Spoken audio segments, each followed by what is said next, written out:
நேயர்கள் அனைவருக்கும் செவியின்ப சங்கீதாவின் அன்பான வணக்கம். சிவகாமி சபதத்தின் பாகம் 3 50ஆம் அத்தியாயம். சிவகாமியின் சபதம். என்னம்மா டைட்டில் தான் முதலே சொல்லிட்டியே, திருப்பி என்ன சிவகாமியின் சபதம் அப்படின்னு கேக்குறீங்களா? சிவகாமியின் சபதத்துக்குள்ள வரக்கூடிய சிவகாமியின் சபதம் அப்படிங்கிற அத்தியாயத்தை தான் இப்ப பார்க்க போறோம். போன அத்தியாயத்துல என்ன பார்த்தோன்னு எல்லாருக்கும் ஞாபகம் இருக்குங்களா? நார்ச்சந்தியில நடனம் ஆடிட்டே இருக்கிறா சிவகாமி. அப்ப திடீர்னு அந்த கூட்டத்துக்குள்ள நாகநந்தி பிக்ஷு வந்து நிக்கிற மாதிரி சிவகாமிக்கு தோணுது. மனசு முழுக்க ஒரே குழப்பம். திருப்பி மாளிகைக்கு திரும்பி வந்துடுறா சிவகாமி. எல்லாரும் அங்க பரிகாசம் பண்றாங்க, ஏளனம் பண்றாங்க. காலப்போக்குல ஜனங்களோட மனசு கொஞ்சம் கொஞ்சமா சிவகாமியில இருந்த நல்ல மதிப்பெல்லாம் மாறி போய் சிவகாமி பத்தி ஒரு கெட்ட அபிப்பிராயம் வந்துருச்சு அவங்களுக்கு எல்லாம். இந்த காலகட்டத்துலதான் நாகநந்தி பிக்ஷுவை பாக்குறா. நாகநந்தி பிக்ஷு இவளை தேடிக்கிட்டு அரண்மனைக்கே வராரு. சிவகாமி என்னை மன்னிச்சிடு அப்படின்னு சொல்றாரு. இப்போ சிவகாமி என்ன பண்றா? உட்கார்ந்து இருந்த சிவகாமி சட்டுன்னு எழுந்து நின்னுட்டா. அவளோட உதடெல்லாம் அப்படியே துடிக்குது. புருவங்கள் அப்படியே மேல இப்படி ஏறிட்டு போகுது. கண்கள்ல இருந்து மின்னல் கிளம்பி புத்த பிக்ஷு அப்படியே தாக்குற மாதிரி இருக்கு. கள்ள பிக்ஷுவே, இதுக்காக என்கிட்ட மன்னிப்பு கேக்குறீங்க? எனக்கு என்ன நீங்க கெட்டது பண்ணீங்க அப்படின்னு சீறி பாயிர அம்பு மாதிரி வார்த்தைகள் அப்படியே வீசுறா. பிக்ஷு திகைச்சு போயிடுறாரு. தவறா எதையோ சொல்லிட்டோம் அப்படின்னு உணர்ச்சியினால ஏற்பட்ட தடுமாற்றத்தோட, ஆமா சிவகாமி, நான் உனக்கு பெரிய தப்பு தான் செஞ்சிட்டேன். எல்லாம் விவரமா சொல்லணும். அவசரமா 2 வார்த்தையில சொல்லக்கூடிய விஷயம் இல்ல. தயவு செஞ்சு கொஞ்சம் சாவதானமா உட்காந்து கேளு அப்படிங்கிறாரு. ஐயா, விவரமா எல்லாம் சொல்றதுக்கு முன்னாடி ஒரு விவரம் சொல்லுங்க. நீங்க யாரு? கருணாமூர்த்தியான கௌதம புத்தரோட சங்கத்தை சேர்ந்து சர்வ பரித்தியாகம் செய்த துறவியா, இல்லைன்னா வஞ்சக நோக்கத்தோட காவி துணி வேஷம் தரித்த சலுக்க குலத்து சக்கரவர்த்தியா, சிற்ப சித்திர கலைகளிலும் பரதநாட்டிய கலையிலும் உண்மை அபிமானம் கொண்ட பரதேசியா, இல்லைன்னா ஒரு ஏழை சிற்பி மகளை கெடுக்கிறதுக்காக பிக்ஷு வேஷம் போட்ட ராவண சன்னியாசியா? நீங்க யாரு? நாகநந்தியா புலிகேசியா அப்படின்னு கேக்குறா. இந்த மாதிரி கேட்டுட்டு சிவகாமி நிறுத்தினப்போ வான் முகட்டோட ஒரு மூளையிலிருந்து இன்னொரு மூளை வரைக்கும் அதிர்ந்து நடுங்கும்படியா ஒரு மின்னல் மின்னி இடி இடிச்சு அப்படியே ஓஞ்சு போயிருந்தது. அவ்வளவு அங்காரமா சிவகாமி பேசிக்கிட்டு இருந்தா.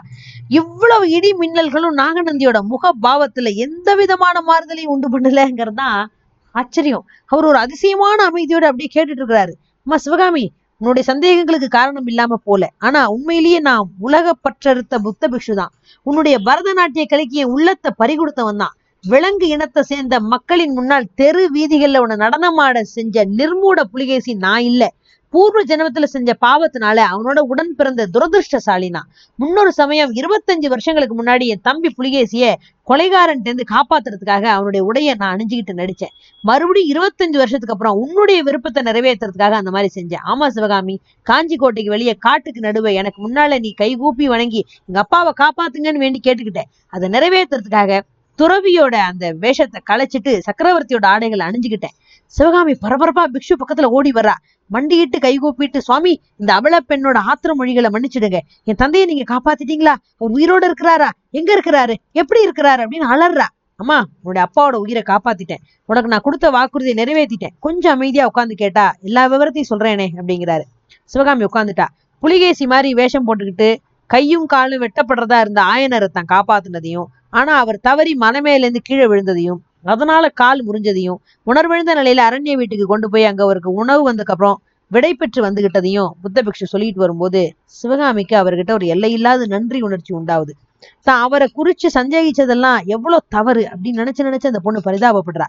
நீர் ததும்பின கண்கள்னால பிக்ஷுவை பார்த்து சொல்றா, சுவாமி, என் அருமை தந்தைய கொடிய தண்டனையில இருந்து மீட்டு அவரோட உயிரையும் காப்பாத்திட்ட உங்களுக்கு என் ஆயுள் உள்ள வரைக்கும் நான் நன்றி கடன் பட்டிருக்கிறேன். அப்படி இருக்கும்போது நீங்க இங்க வந்தோடனே என்கிட்ட மன்னிப்பு கேட்டீங்களே, அது ஏன்? உங்களை அநியாயமா சந்தேகம் பண்ணதுக்காக நான் தானே உங்ககிட்ட மன்னிப்பு கேட்கணும். சலுக்க சக்கரவர்த்தி நீங்களும் ஒருத்தர் தான் தவறாக நினைச்சதுனாலதான் உங்களை பத்தி அநியாயமா சந்தேகப்பட்டுட்டேன். என்ன இந்த வாதாபிக்கு அழைச்சிட்டு வந்தவரும் நார்ச்சந்தில நடனமாட செஞ்சவரும் நீங்கள் தான் எண்ணி கோபம் கொண்டிருந்தேன். சுவாமி, என்னை மன்னிச்சிடுங்க அப்படின்னு சிவகாமி சொல்லும் போது அவளோட கண்கள்ல நீர் தார தாரையா பெருகி வழிதான். சிவகாமி, நான் உன்னை மன்னிக்க வேண்டிய அவசியமே இல்லை.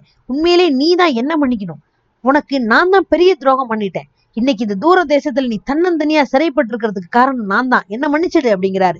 இந்த மாதிரி புத்த பிக்ஷு உணர்ச்சியினால் அப்படியே கம்மி போன குரல்ல சொல்லிட்டு வரும்போது சிவகாமி தம் கண்கள்ல பெருகின கண்ணை தொடச்சிக்கிட்டு நாகநந்தியோட முகத்தை அப்படியே வியப்போட பாக்குறா. ஆமா சிவகாமி, நான் சொல்றது சத்தியம். வாதாபி சைன்யம் காஞ்சி மேல படையெடுத்து வர்றதுக்கே காரணமா இருந்தவன் நான் தான். என் சகோதரன் புலிகேசிக்கு முதல்ல அந்த உத்தேசமே இல்லை. வாதாபி சைன்யம் முழுதும் வேங்கிய நோக்கி போறதாதான் இருந்துச்சு. வாதாபி சைன்யத்தை 2ஆ பிரிச்சு புலிகேசிய காஞ்சிக்கு விரைந்து வரும் சொல்லி சொன்னவனே நான் தான். வேங்கி ராஜ்யத்து மேல படையெடுக்கிறத தம்பி விஷ்ணுவர்தனை அனுப்பிட்டா போதும்னு எழுதினேன். அதன் பலன் என்ன விபரீதமாச்சு தெரியுமா? விஷ்ணுவர்தனுடைய பத்தினி இன்னைக்கு விதையாயிட்டு இருக்கிறா. அவளையும் அவளோட சின்னஞ்சிறு புதல்வனையும் இன்னைக்குதான் இந்த நகர்ல பத்திரமா கொண்டு வந்து சேர்த்திருக்கிறேன். சுவாமி, இத்தனை நாளும் இந்த நகர்ல நீங்க இருக்கலையா அப்படின்னு சிவகாமி கேட்கிறா. இல்ல சிவகாமி, இருந்திருந்தா உன்னோட தெய்வீக நடனக்களை இப்படி சந்தி சிரிக்கிறதுக்கு விட்டுருப்பேனா? கலை உணர்ச்சியே இல்லாத நிர்மூட புலிகேசி இப்படி செஞ்சுட்டான். அவன் இந்த மாதிரி செய்வான்னு தெரிஞ்சிருந்தா வடபெண்ண கரையில உன்னை அவன்கிட்ட ஒப்படைச்சிருக்கவே மாட்டேன். பிக்ஷு வடபெண்ண கரையை பத்தி சொன்னோன்னே அன்னைக்கு ஒரு நாள் ராத்திரி சிவகாமி கண்ட கனவு தோற்றம் அவன் நினைவுக்கு வருது. வடபெண்ண கரையில என்னை விட்டுட்டு போனீங்களா? அது எப்படி? உங்களுக்கு காஞ்சிக்கு பக்கத்துல இல்ல நான் பார்த்து வரம் கேட்டேன். சக்கரவர்த்தி வேஷம் போட்டுக்கிட்டு உங்க அப்பாவை காப்பாத்தின உடனே என் வேஷத்தை நான் களைச்சிடல சிவகாமி. அதே வேஷத்துல மகேந்திர பல்லவனோட போரிட்டேன். மணிமங்கலத்துல அவனை முறியடிச்சிட்டு உன்னை தொடர்ந்து வந்தேன். பொன்முகலின் நதிக்கரையில நீ என்னை பார்த்து சிறைப்பட்ட பல்லவ நாட்டு பெண்கள் எல்லாம் விடுதலை செய்யணும்னு கேட்டேன். வாதாபிக்கு மன திருப்தியோட வர்றதா இருந்தா அவங்க எல்லாரையும் விடுதலை செய்யறதா சொன்னேன். நீயும் சம்மதம் கொடுத்த. அப்போ உன்னையும் நான் விடுதலை செஞ்சு உங்க அப்பாட்ட சேர்ப்பிச்சிருக்கலாம். ஆனா நான் அப்படி செய்யல. உன்னை ஏமாத்தி வாதாபிக்கு கொண்டு வந்துட்டேன். உங்ககிட்ட நான் மன்னிப்பு கேட்டுக்கிட்டது ஏன் இப்ப தெரியுதா சிவகாமி அப்படிங்கிறார் பிக்ஷு. தெரியுது சுவாமி. இதுக்கு முன்னாடி எனக்கு குழப்பம் கொடுத்துட்டு இருந்த எல்லா விஷயங்களும் இப்ப விளங்குது. ஆனா ஒரே ஒரு சந்தேகம் மட்டும் இன்னும் தீரல. எதுக்காக இவ்வளவு எல்லாம் நீங்க செஞ்சீங்க? எதுக்காக இவ்வளவு சூழ்ச்சிகளும் பிரயத்தனங்களும் செஞ்சு இந்த அபலை பெண்ணை இப்படி கொண்டு வந்து சேர்த்தீங்க? உலகத்தை திறந்த பிக்ஷு விரதம் பூண்ட உங்களுக்கு இந்த ஏழை பெண்ணால என்ன உபயோகம்? கால் ஒடிஞ்சு ஆதரவில்லாம கிடக்குற எங்க அப்பாட்டு இருந்து என்னை பிரிச்சு கொண்டு வந்ததுல உங்களுக்கு என்ன லாபம்? என்ன பலனை உத்தேசிச்சு என்னை இப்படி சிறைப்பிடிச்சிட்டு வந்தீங்க? சிவகாமி, சொல்றேன் கேளு. சொற்படி காலமில்லாத காலத்துல காஞ்சி மேல படையெடுத்த காரணத்தினால வாதாபியோட வீர சைன்யத்துல பாதிக்கு மேல அழிஞ்சு போச்சு. வேங்கி வென்று சென்ற வருஷம் மகுடம் சூண்ட விஷ்ணுவர்தன் கூட அந்த வெற்றியை நிலைநாட்டிக்க முடியாம செத்து போயிட்டான். இந்த விபரீதங்களுக்கெல்லாம் காரணமானவன் நீதான். உன்னை முன்னிட்டு தான் இதையெல்லாம் நான் செஞ்சேன். ஏன் அப்படின்னு சொல்றேன் கேளு. இந்த பூர்வ பீடிகையோட நாகநந்தி பிக்ஷு தன்னோட கதையை கூற ஆரம்பிக்கிறாரு. அஜந்தா குகையில தாம் கழித்த அந்த இளம் பிராய வாழ்க்கையை பத்தி சொல்றாரு. அஜந்தா குகை சுவர்ல தாம் பார்த்த அந்த பரதநாட்டிய பெண்ணோட சித்திரத்தை பத்தியும் அதை பத்தி தான் கண்ட மனோராஜ்யம் கனவுகளை பற்றியும் அப்படியே சொல்லிட்டே வராரு.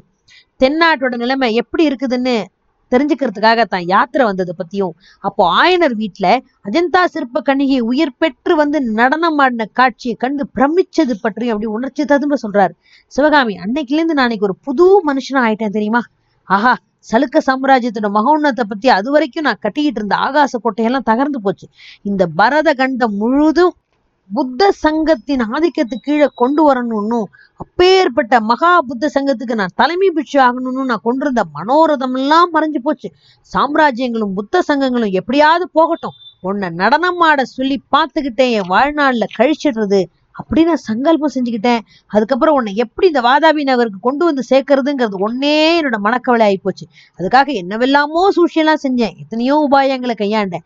இப்படி பிக்ஷு சொல்லிட்டு வந்த போது சிவகாமியோட உள்ளத்துல ஏற்கனவே குடிகொண்டிருந்த பெருமிதமான கர்வமும் பரிதாப உணர்ச்சியும் சேர்ந்தா போல பொங்கிக்கிட்டு வருது. ஆகா, இந்த ஏழை சிற்பியின் மகள் காரணமா 2 பெரிய சாம்ராஜ்யங்கள் சண்டை போட நேர்ந்ததா அப்படின்னு பெருமித கர்வம். அடுத்து, ஐயோ, காஞ்சியிலேருந்து வாதாபி வரும்போது நான் பார்த்த அத்தனை கொடுமைகளுக்கும் என் காரணமா தான் நடந்ததா அப்படின்னு பரிதாப உணர்ச்சி வருது.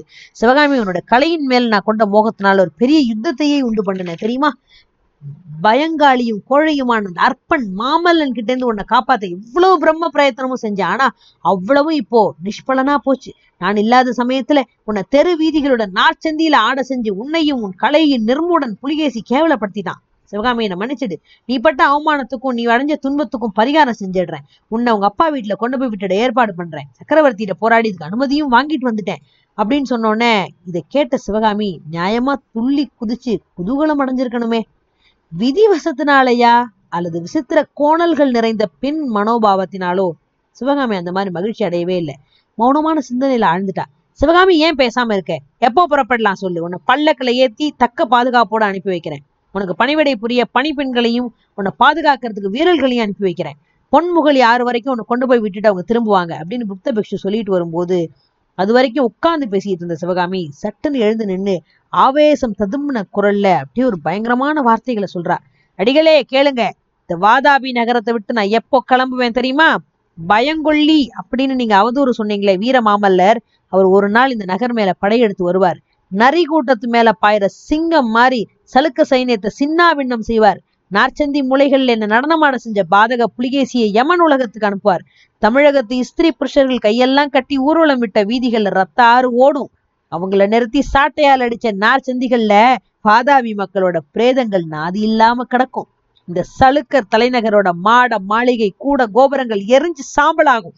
இந்த நகரம் சுடுகாடாகும். அந்த காட்சியை என் கண்ணால பார்த்துட்ட பிறகுதான் ஊரை விட்டு நான் கிளம்புவேன். சளுக்க பதர்களை வென்று வெற்றி மாலை சூடிய மாமல்லர் என் கரத்தை பிடிச்சு அழைச்சிட்டு போறதுக்கு வருவார்.